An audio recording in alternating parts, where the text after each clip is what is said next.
Mercredi émotion. Derrière l'émotion, il y a souvent un besoin.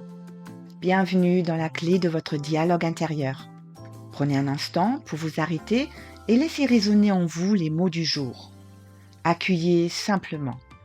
Derrière l'émotion, il y a souvent un besoin.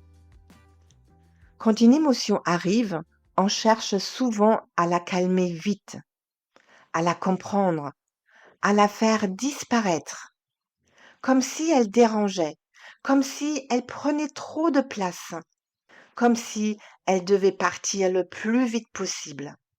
Et pourtant, une émotion n'est pas forcément là contre vous. Elle peut aussi être une manière de signaler quelque chose. Une tristesse peut parler d'un besoin de réconfort. Une colère peut venir dire qu'une limite a été franchie.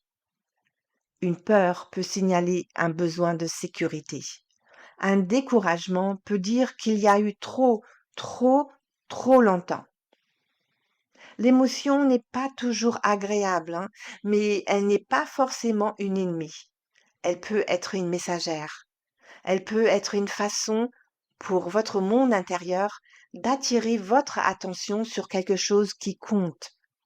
Alors aujourd'hui, plutôt de vous demander seulement qu'est-ce que j'ai encore, peut-être pouvez-vous demander de quoi cette émotion est-elle peut-être le signe? De quoi ai-je besoin là maintenant? Pas forcément d'une grande réponse, pas forcément une solution immédiate. Parfois, juste reconnaître qu'il y a un besoin derrière l'émotion change déjà quelque chose. Cela remet un peu de sens, un peu de lien, un peu de douceur. Vous pouvez laisser venir cette phrase. Mon émotion essaye peut-être de me dire quelque chose d'important.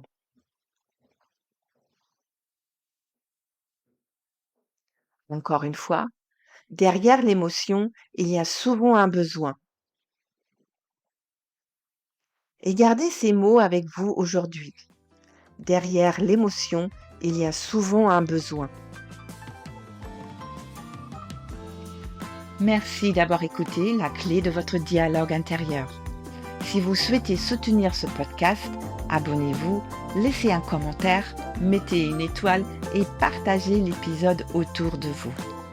Où que vous soyez, quoi que vous traversiez en ce moment, prenez soin de vous et de votre monde intérieur.